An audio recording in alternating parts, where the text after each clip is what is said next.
Sabe aquela sensação de que tudo que nos ensinaram sobre justiça, sobre certo e errado, parecia fazer um sentido enorme, até a vida adulta chegar com tudo? Pois é exatamente sobre essa lacuna que a gente vai conversar hoje. Essa distância entre as lições que a gente aprendeu na infância e a realidade que muitas vezes a gente tem que encarar. E aí vem a pergunta bem direta. Será que a justiça que nos ensinaram simplesmente falhou? Essa dúvida aparece quando o mundo parece não jogar segundo aquelas regras morais que a gente aprendeu desde cedo. Vamos mergulhar fundo nessa questão e ver o que as fontes nos dizem sobre isso.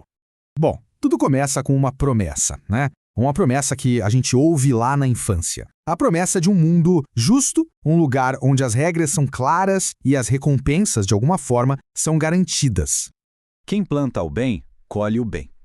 Faça a coisa certa e você vai ser recompensado. A gente cresce ouvindo essas frases. Elas vão formando a base da nossa bússola moral, sabe? E acabam criando uma expectativa de que o mundo funciona com uma lógica bem simples, bem reconfortante, de causa e efeito. Só que aí vem a vida. E a vida tem um jeito bem particular, às vezes duro e silencioso, de mostrar que aquela promessa, na prática, não é bem como a gente imaginava. E é aqui que o choque de realidade bate forte.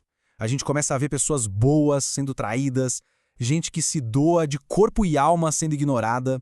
E do outro lado, parece que os manipuladores prosperam, passam na frente, às vezes são até aplaudidos. Esse contraste, nossa, ele pode desorientar completamente. E, claro, é aí que surge a pergunta inevitável. Afinal, vale mesmo a pena ser bom num mundo que parece não retribuir? Mas o ponto crucial aqui, e isso é muito importante, é que ter essa dúvida não é um sinal de fraqueza. Muito pelo contrário. É um sinal de lucidez. É a nossa mente tentando encontrar algum sentido no meio de um caos aparente. E para a gente entender bem esse conflito interno, vamos olhar uma história que personifica essa dor de uma forma muito real. A história começa com um ato de amor e de sacrifício total. Uma mulher que simplesmente dedicou a vida dela para cuidar da mãe doente. Imagina só o peso disso.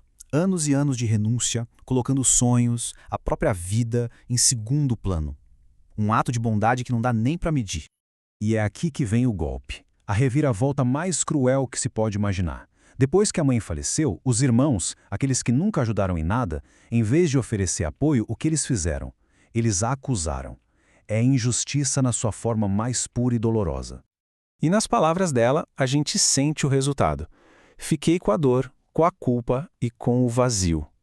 Nenhuma recompensa, nenhuma gratidão. Só dor e um vazio imenso. Histórias como essa mexem com a gente porque batem de frente com a nossa crença mais básica, de que existe justiça no mundo. Ok, então, se o mundo funciona assim, o que a gente está entendendo errado? Talvez o problema não seja a justiça em si, mas a nossa definição do que ela é. E é aqui que a perspectiva começa a virar. E aqui está o pulo do gato, a distinção que muda tudo. O problema não é ser uma pessoa boa. O problema é a expectativa que a gente cria em cima disso. Essa crença de que a nossa bondade vai funcionar como um tipo de escudo mágico, uma pólice de seguro contra o sofrimento. Essa é a armadilha que a gente monta para nós mesmos. E essa é a verdade que a gente precisa encarar de frente. A dor aparece, a injustiça acontece, e elas não escolhem alvo.